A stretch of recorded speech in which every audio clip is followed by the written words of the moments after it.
बिस्मिल्लाहिर्रहमानिर्रहीम। नाज़रीन अस्सलाम वालेकुम। मैं हूँ इमरान वसीम। नाज़रीन, इस प्रोग्राम में एक बड़ी ख़बर आपके साथ हम शेयर करेंगे और ये नाज़रीन ख़बर है आज जो इस्लामाबाद हाई कोर्ट के 6 जज साहबान की जानिब से जो सुप्रीम जुडिशल काउंसिल और सुप्रीम कोर्ट के जज साहबान को जो ख़त लिखा गया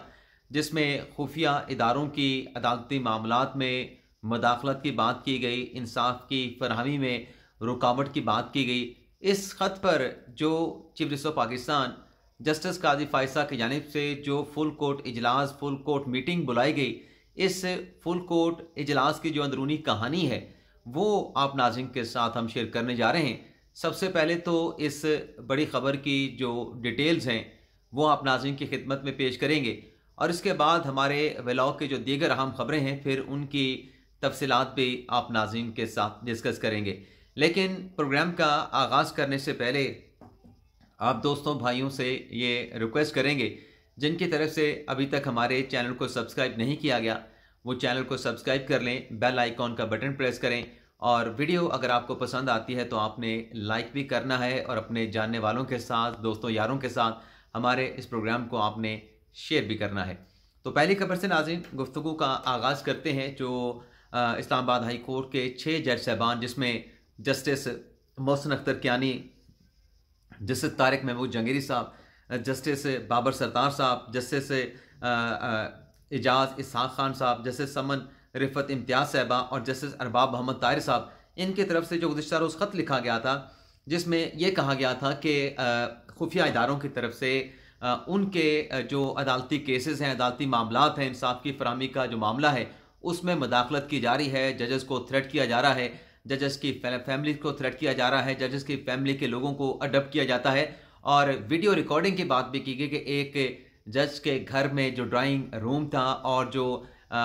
मेन जो बेडरूम था वहाँ पर भी रिकॉर्डिंग की गई और उसके आलात भी बरामद हुए हैं। तो उस पर जज साहबान ने सुप्रीम जुडिशल काउंसिल से यह दरख्वास्त की कि जो जस्टिस शौकत अजीज़ सिद्दीकी साहब का जो फैसला सुप्रीम कोर्ट ने दिया उसके बाद ये ख़त लिखने का ख्याल जो है वो जज साहबान के जहन में आया और उस लेटर में 6 जज साहबान ने ये कहा कि जो शौकत अजीज़ सिद्दीकी साहब ने अपने इल्ज़ामात को दोहराया है कि इदारों की जो मदाखलत है अदालती मामलात में उसकी इन्वेस्टिगेशन होनी चाहिए। तो 6 जज साहबान ने कहा कि हम भी इस बात को इंडोर्स करते हैं, सपोर्ट करते हैं कि शौकत अजीज़ सिद्दीकी साहब के इल्ज़ामात की और जो हम कह रहे हैं उन तमाम इल्ज़ामात की जो है वो एक इंक्वायरी होनी चाहिए और साथ में इसी सिलसिले में जुडिशल कन्वेंशन बुलाने की भी बात की गई और जजेस के कोड ऑफ कंडक्ट में तरमीम की भी बात की गई। अब ये ख़त कल आया तो कल ये ख़त जब सोशल मीडिया के ऊपर पब्लिक हुआ, जारी हुआ, हमने तो एक्सक्लूसिव खबर आपके साथ भी शेयर की, अपने चैनल के साथ भी शेयर की, लेकिन उसके बाद एक हाइप जो है वो क्रिएट होना शुरू हुई और आज जब सुप्रीम कोर्ट में हम पहुँचे तो वहाँ पे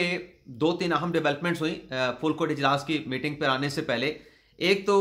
मियाँ दाऊद साहब जो कि वकील हैं उनकी तरफ से ये जो जज साहबान का लेटर है इसको जवाब बना के एक petition supreme court of Pakistan में दायर की गई और उस पिटिशन में भी मियाँ दाऊद साहब ने इंक्वायरी कमीशन बनाने की दरख्वास्त की और ये कहा कि अगर ये जिस भी शख्स की या जज की गिल्टी साबित होती है तो उसके खिलाफ जो है वो सख्त कार्रवाई भी होनी चाहिए। अब ये पिटिशन भी दायर हुई और इस पिटिशन के साथ साथ ये इतलात भी है कि chief justice of Pakistan justice Qazi Faez Isa की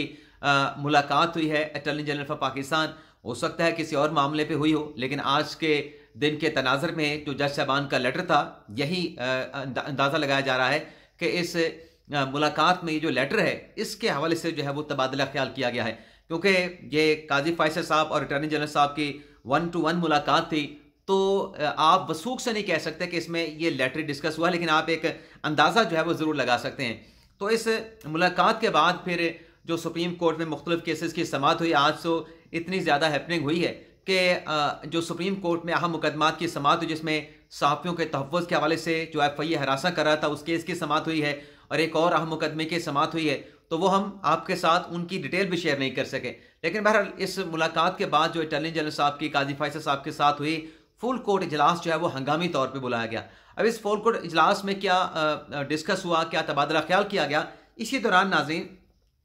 मुख्तलिफ बार की तरफ से ये जो जज साहबान का लेटर है इसको एंडोर्स किया गया। ख़ास तौर पे पाकिस्तान बार काउंसिल की जानिब से इस ख़त के मामले पर 5 अप्रैल को जो है वो इजलास बुला लिया गया है। इसी तरीके से जो सुप्रीम कोर्ट बार एसोसिएशन है उनकी तरफ से एक अलामिया जारी किया गया, जिसमें कहा गया है कि बार एसोसिएशन जो है वो कानून की हुक्मरानी पे यकीन रखती है और ख़त में जज साहबान ने जिन वाक़यात का जिक्र किया है उस पर सुप्रीम कोर्ट बार एसोसिएशन जो है वो सख्त पसंदीदगी का जो है वो इजहार करती है। और इसमें यह भी कहा गया है कि जजेस के निजी ज़िंदगी में जो मुदाखलत की गई उसकी हम मज़म्मत करते हैं और इसके ऊपर जो है वो कार्रवाई होनी चाहिए। और यह भी कहा गया कि जो बार एसोसिएशन है, सुप्रीम कोर्ट बार एसोसिएशन, वो अदलिया की आज़ादी पे यकीन भी रखती है। इसके अलावा इस्लामाबाद हाई कोर्ट बार और Sindh high court bar association की जानिब से भी इस एलामिया के में जो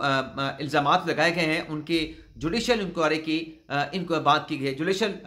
कमीशन बनाने की इस्तदा की गई है। अब नाज़रीन आपको यहाँ पे बताते चलें कि ये जो जुडिशल कमीशन बनाने की बार बार बात की जा रही है, बल्कि पाकिस्तान तहरीक इंसाफ के बैरिस्टर गौहर की जानिब से प्रेस कॉन्फ्रेंस करके यही कहा गया कि अब मुनसफ खुद बोल पड़े हैं कि उनके मामलात में मुदाखलत की जा रही है। अच्छा, उनकी तरफ से कहा गया कि इमरान खान साहब की ये साबित हो गया कि इमरान खान साहब की जो सज़ाएं हैं वो गैर कानूनी है, तो खान साहब की सज़ाएं ख़त्म की जाएं। हालांकि हाई कोर्ट से जितने ज़्यादा रिलीफ इमरान खान साहब को मिले हैं, तहरीक इंसाफ के रहनुमाओं को मिले हैं, वो किसी को नहीं मिले।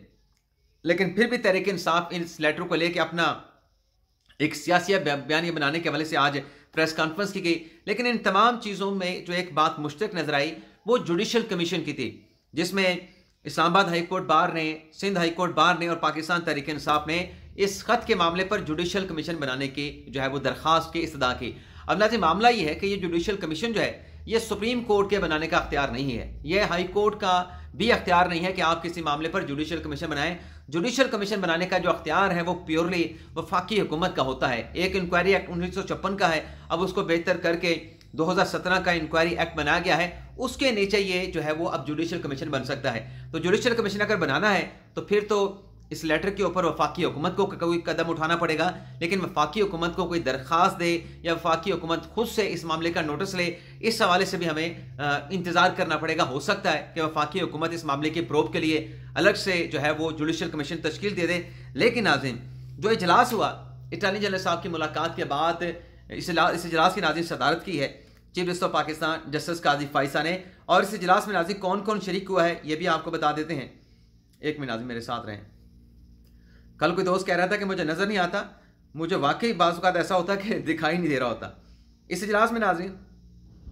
Justice Mansoor Ali Shah, justice Munib Akhtar, justice Yahya Afridi, justice Aminuddin Khan, justice Ayesha Malik साहबा, justice Jamal Khan Mandokhail, justice Muhammad Ali Mazhar, justice Shahid Waheed, justice Athar Minallah, justice Hasan Nazar Rizvi, justice Irfan Sadiq Khan, justice Musarrat Hilali और जस्टिस नईम अख्तर अफ़गान जो है इस इजलास में शरीक हुए। और इस इजलास में नईम अख्तर अफ़गान साहब को वेलकम भी किया गया, क्योंकि वो अभी सुप्रीम कोर्ट के जज बने हैं, तो पहली फुल कोर्ट मीटिंग थी तो उनको इसमें वेलकम भी किया गया। तो इस इजलास में नाज़रीन ये जो लेटर है जो कि जज साहबान ने लिखा, जिसमें बहुत सारी बातें की गई, एक तो जो हसास इदारे हैं उनकी मुदाखलत की बात की गई, उसके ऊपर भी गौर किया गया लेटर के तमाम पहलुओं पे। और जो वाक़यात पेश आए, जिसमें एक वो टेरियन वाइट वाला केस है जिसमें 2 जज साहबान की अपनी राय थी, चीफ जस्टिस आमिर फारूक साहब की अपनी राय थी, और फिर जो एक जज के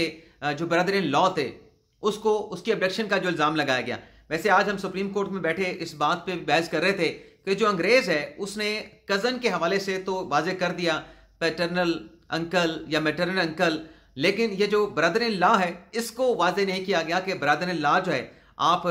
साला साहब को कहेंगे या बहनोई साहब को कहेंगे। तो मैंने वहाँ पे लाइटर नोट पे अपने दोस्तों से कहा कि आप इसमें ज़्यादा बहस में ना पड़ें, इसको मैं आसान कर देता हूँ। होना ये चाहिए कि ब्रदर इन लॉ जो है वो बहनोई होना चाहिए और सरादर इन लॉ वो सालाजी होने चाहिए। मैंने बी से बहनोई और सरादर इन लॉ जो है वो सालाजी के लिए हो जाना चाहिए, आप इसको ज़रा इस तरीके से कर लें। लेकिन कहते हैं यहाँ पे कैसे पता चले कि जज साहब के सालाजी अगवा हुए थे या बहनोई साहब अगवा हुए थे, लेकिन भाई ये नाइटर लोट में बात हो रही थी। तो इसमें ये वाक़या भी जो है वो आज इस लास्ट में, यानी पूरा जो लेटर था जो जज साहबान ने लिखा उसके एक एक जो उसमें बात की गई, एक एक जुमला लिखा गया, उस पर गौर व खौज किया गया। और जो ख़ास तौर पे जज साहबान ने लिखा कि जो इंडिविजुअल जजेस हैं वो काजी फाइसा की तरह ब्रेव नहीं हो सकते, शौकत अजीज़ सदीकी की तरह एक तवील कानूनी जंग लड़ने के लिए जितने पुरज़म शौकत अजीज़ सदीकी थे उस तरीके से बाकी जजेस जो है पुरज़म नहीं हो सकते। तो इन तमाम चीज़ों पर गौर करने के बाद नाज़रीन हमारे गैर मुसद्दक़ा ज़राए, मैं आपको बड़े मोहतात अंदाज में गैर मुसद्दक़ा का लफ्ज़ इसलिए इस्तेमाल कर रहा हूँ, खबर कंफर्म है, लेकिन दूसरे सोर्स से क्योंकि कंफर्म नहीं है तो इसलिए गैर मुसद्दक़ा ज़राए से आपके साथ जो मैं डिटेल शेयर कर रहा हूं कि इसमें एक तो जो मेजोरिटी थी जज साहबान की इस जुडिशल कमीशन के इजलास में, उनका यह कहना था कि यह मामला इस्लामाबाद हाई कोर्ट का है। इस्लामाबाद हाई कोर्ट आज़ाद हाई कोर्ट है, जैसे लाहौर हाई कोर्ट है, पेशावर हाई कोर्ट है, बलोचिस्तान हाई कोर्ट है, सिंध हाई कोर्ट है। तमाम हाई कोर्ट्स के अपना इंटरनल मैटर हैं, अपना इंटरनल एक सिस्टम है, आज़ाद हाई कोर्ट्स हैं तमाम की तमाम। तो ये हाई कोर्ट का अपना मामला है, ये हाई कोर्ट की सतह पे जो है इसको हल होना चाहिए। और उसमें जैसा कि हम भी बात करते रहे कि अगर ऐसी कोई मुदाखलत थी तो फिर जज साहबान को उन लोगों के ऊपर कंटेम्प्ट की कार्रवाई इनिशिएट करनी चाहिए थी, जो कि नहीं की गई। हमारे एक दोस्त कह रहे थे कि ये जज साहबान को बराह रास्त कंटेम्प्ट की प्रोसीडिंग इसलिए शुरू नहीं की, अगर वो खुद बराह रास्त शुरू करते तो उनके लिए सिक्योरिटी थ्रेट हो जाता, तो इसलिए उन्होंने अपने जो चीफ जस्टिस है आमिर फारूक उनको खत लिखा था, लेकिन आमिर फारूक साहब ने उस पर कंटेम्प्ट की प्रोसीडिंग इनिशिएट नहीं की। लेकिन उसके बावजूद भी अगर मती भाई का ये बात मान ली जाए कि सिक्योरिटी थ्रेट की वजह से जज साहबान ने, हाई कोर्ट के जज साहबान ने खुद से कंटेम्प्ट की प्रोसीडिंग जो है वो इनिशिएट नहीं की, तो इसका यह मतलब ही आता है कि क्या जज साहबान जो है उस प्रेशर को फील कर रहे थे, जज साहबान खौफजदा हो गए थे, जज साहबान डर का शिकार हो गए थे। अगर इसको पॉजिटिव देखा जाए, इसका जवाब अगर पॉजिटिव आता है तो फिर कोड ऑफ कंडक्ट की खिलाफवर्जी हो जाती है, क्योंकि जज जो है वो दलेर होना चाहिए, जज को किसी का इन्फ्लुएंस नहीं लेना चाहिए, बिला खौफ खतर किसी तरगीब के जो है वो अपने फैसले करने चाहिए। तो फिर ये भी बात जज साहबान के खिलाफ जाती है। तो इसमें अक्सरियत जो थी जज साहबान की वो यही थी कि ये मामला हाई कोर्ट की अपनी डोमेन का है। और दूसरा ये कहा गया, ये मैं गैर मुसद्दक़ा ज़राए से आपको बता रहा हूँ कि ये जो लेटर है ये सुप्रीम कोर्ट को नहीं लिखा गया, और ये जो फुल कोर्ट इजलास बुलाया गया है ये सुप्रीम कोर्ट का है, सुप्रीम कोर्ट के जजेस का है। सुप्रीम कोर्ट अलग जो है वो एक कॉन्स्टिट्यूशनल बॉडी है, आइन के तहत बनी गई है, और सुप्रीम जुडिशल काउंसिल आइन के तहत बनाई गया एक अलहदा फोरम है, एक अलहदा अथॉरिटी है। तो ये खत वहां पे लिखा गया है, तो सुप्रीम जुडिशल काउंसिल उसको देखे, और उसमें भी जरा ये बताते हैं कि ये नुकता भी डिस्कस हुआ कि फिर जो सुप्रीम जुडिशल काउंसिल को खत लिखा गया है वहां पर तो ये काबिल समात नहीं बनता, वहां पर तो ये इंटरटेनेबल नहीं है, क्योंकि सुप्रीम जुडिशल काउंसिल का जो दायरा है वो बड़ा महदूद है। उसमें किसी जज के खिलाफ कंप्लेंट को आप जो है वो इंटरटेन कर सकते हैं जज को ओहदे से हटाने के लिए। अगर किसी जज पे इल्ज़ाम है कि उसने करप्शन की है, उसके आमदन से ज़्यादा असासाजात हैं, या जज साहब ने जो है मिसकंडक्ट किया है, कोड ऑफ कंडक्ट की खिलाफ वर्जी की है, तो सुप्रीम जुडिशल काउंसिल का तो डोमेन ही थोड़ा सा है। किसी जज को के खिलाफ कंप्लेंट आई है, उसके ऊपर कार्रवाई करनी है। तो ये जो कन्वेंशन बुलाने की बात की गई कि judicial convention supreme judicial council बुलाए, या सुप्रीम जुडिशल काउंसिल किसी हसास इदारे के खिलाफ तहकीकात करे, तो ये काजी फैसल साहब की अकेले की राय नहीं थी, मेजोरिटी जज साहबान की गैर मुसद्दक़ा ज़राए बताते हैं कि ये राय थी कि ये मामला हाई कोर्ट है तो हाई कोर्ट खुद इसको देखे। हाँ, कुछ जज साहबान की तरफ से कहा गया कि इसके ऊपर जुडिशल रिव्यू होना चाहिए इस लेटर के हवाले से, इसमें देखा जाना चाहिए क्या इसमें बेंच बना के सुप्रीम कोर्ट की सतह के ऊपर कोई कार्रवाई की जा सकती है, इस मामले को देखा जा सकता है, जायजा लिया जा सकता है। लेकिन वो राय ज्यादा जज साहबान की नहीं थी, चंद जजेस थे जो हमारे ज़राए हैं गैर मुसद्दक़ा बताते हैं कि उनकी तादाद 2-3 से ज्यादा नहीं थी। मेजोरिटी जज साहबान कह रहे थे कि ये मामला यहाँ पे जो है वो गैर मुतलका तौर पर भिजवाया गया है। इसके अलावा नाज़रीन, इसमें आपको बताते हैं कि गैर मुसद्दक़ा ज़राए ये भी बताते हैं, मैं इसकी कंफर्मेशन नहीं कर रहा, कि आज के इजलास में कोई फैसला नहीं हो सका, बहस हुई है, जज साहबान में मुकालमे भी हुए हैं, और उसके बाद ये इजलास जो है मुलतवी कर दिया गया है। इम्कान है कि कल दोबारा ये फुल कोर्ट का इजलास होगा। अगर फुल कोर्ट ना हुआ तो फिर हो सकता है कि प्रैक्टिस प्रोसीजर कमेटी में इस मामले को डिस्कस किया जाए। लेकिन हमारे ज़राए ने यह तो कन्फर्म किया है कि कल होगा, कल इजलास होगा, लेकिन कल क्या प्रैक्टिस प्रोसीजर कमेटी में इस मामले पर गौर किया जाएगा या फिर फुल कोर्ट इजलास में गौर किया जाएगा, ये बात कन्फर्म नहीं है। इसके अलावा नाज़रीन, अब ये डिटेल तो हमने आपके साथ शेयर कर ली, अब करते हैं हमारे व्लॉग की जो दीगर अहम खबरें हैं। उसमें एक तो नाज़रीन जो बड़ी अहम डेवलपमेंट हुई है वो ये है कि पंजाब से 7 सेनेटर जो हैं बिला मुकाबला मुंतखब हो गए हैं, जिसमें मोहसिन नकवी साहब हैं, आहद चीमा साहब हैं, तलाल चौधरी हैं, परवेज़ रशीद हैं, नासिर महमूद हैं, और PTI के राजा नासिर अब्बास साहब हैं, हामिद खान साहब हैं। और बलोचिस्तान से भी इसी तरीके से बिला मुकाबला सेनेटर मुंतखब करवाने के हवाले से बातचीत चल रही है, जिसमें 3 सेनेटर मुस्लिम नवाज को मिलेंगे, 3 पीपल्स पार्टी को मिलेंगे, 2 मौलाना फजल रहमान को मिलेंगे, और बाकी जो सेनेटर मुंतखब होने हैं बलोचिस्तान के कोटे से वो बाकी जमातों को एक एक जो है जो एग्जिस्ट करती हैं सूबाई असम्बली में उनको मिल जाएंगे। इसके अलावा नाज़रीन, MQM के रऊफ सदीकी और नजीब हारून जो हैं उन्होंने सेनेट का इलेक्शन लड़ने से अपने आप को दस्तबरदार कर दिया है और MQM ने फैसल वाडा को जो है सेनेट के इलेक्शन में सपोर्ट करने का फैसला किया है। इसके अलावा नाज़रीन, फौजी अदालतों के हवाले से जो अपीलें सुप्रीम कोर्ट में इंट्रा कोर्ट अपीलें दायर हुई थी, उस पर जो KP हुकूमत ने सुप्रीम कोर्ट में जवाब दाखिल किया था कि खैबर पख्तूनख्वा हुकूमत फौजी अदालतों के हवाले से अपनी अपीलें वापस लेना चाहती हैं, तो खैबर पख्तूनख्वा की सूबाई काबीना ने सर्कुलर समरी के जरिए इस मामले पर जब अप्रूवल ली गई तो 15 रुकनी काबीना में से 8 जो काबीना के अरकान थे उन्होंने ये इंट्रा कोर्ट अपीलें वापस लेने के ऊपर अपनी कंसेंट दी, जबकि 7 अरकान ने ये इंट्रा कोर्ट अपीलें वापस लेने की जो दरख्वास्त थी, जो सर्कुलर था, उसके ऊपर सिग्नेचर नहीं किए हैं। तो ये भी नाज़रीन एक डेवलपमेंट हुई है। और जिन्होंने सिग्नेचर नहीं किए उसमें नाज़रीन अदनान कादरी हैं, उसमें मोहम्मद सज्जाद हैं, उसमें फजल शकूर हैं, उसमें एक पख्तून यार हैं, गलबन मैंने नाम गलत लिखा है, आफ्ताब आलम साहब हैं, उसमें खलीको रहमान साहब हैं, उसमें फैसल तरकई साहब हैं। पाकिस्तान तहरीक इंसाफ के लिए इस सारे मामलात में नाज़रीन अच्छी खबर यह है कि जो पाकिस्तान तहरीक इंसाफ इस्लामाबाद में जलसा करना चाहती है वो इजाज़त पाकिस्तान तहरीक इंसाफ को मशरूत तौर पर मिल गई है और इस्लामाबाद हाई कोर्ट में इस केस की समाअत हुई है। चीफ जस्टिस आमिर फारूक साहब ने समाअत की और इस्लामाबाद की इंतजामिया से कहा है कि आप SOPs और जो कंडीशंस हैं वो तहरीक इंसाफ के साथ सुन्नी इत्तेहाद कौंसिल के साथ तय कर लें और आप इनको जलसा करने से नहीं रोक सकते, ये कॉन्स्टिट्यूशनल राइट है। तो इस पर शेर मरवत की जानिब से भी कहा गया कि जो जायज़ शराइत हैं उनको पूरा किया जाएगा, वो माने जाएंगे और उन पर अमल दरामद भी जो है वो यकीनी जो है बनाया जाएगा। इसके अलावा नाज़रीन इस्लामाबाद हाई कोर्ट में साइफर केस की समाअत हुई है। साइफर केस की समाअत के दौरान इमरान खान और शाह महमूद कुरैशी के जो फैमिली अरकान हैं वो भी कमरा अदालत में मौजूद थे। आमिर फारूक साहब और जस्टिस मियां गुल हसन औरंगजेब साहब की सरबराही में 2 रुकनी बेंच ने समाअत की। आज भी सलमान सफदर साहब के दलाइल का इख्तिताम ना हो सका, उनके दलाइल जारी रहे। सलमान सफदर साहब ने कहा कि ये केस जो है ये इसमें फेयर ट्रायल के जो तकाजे होते हैं वो फेयर ट्रायल के तकाजे पूरे नहीं किए गए। इमरान खान और शाह महमूद कुरैशी को जो है वो फेयर ट्रायल नहीं मिला। हम मेरिट के ऊपर जो है इस केस का फैसला चाहते हैं। जज साहबान की तरफ से कहा गया कि मेरिट के ऊपर इस केस को सुन रहे हैं, तभी तो गवाहों के बयानात जो है वो आपसे पढ़वा रहे हैं और खुद भी पढ़ रहे हैं। अदालत की तरफ से कहा गया कि ये जो अदालती औकात कार के बाद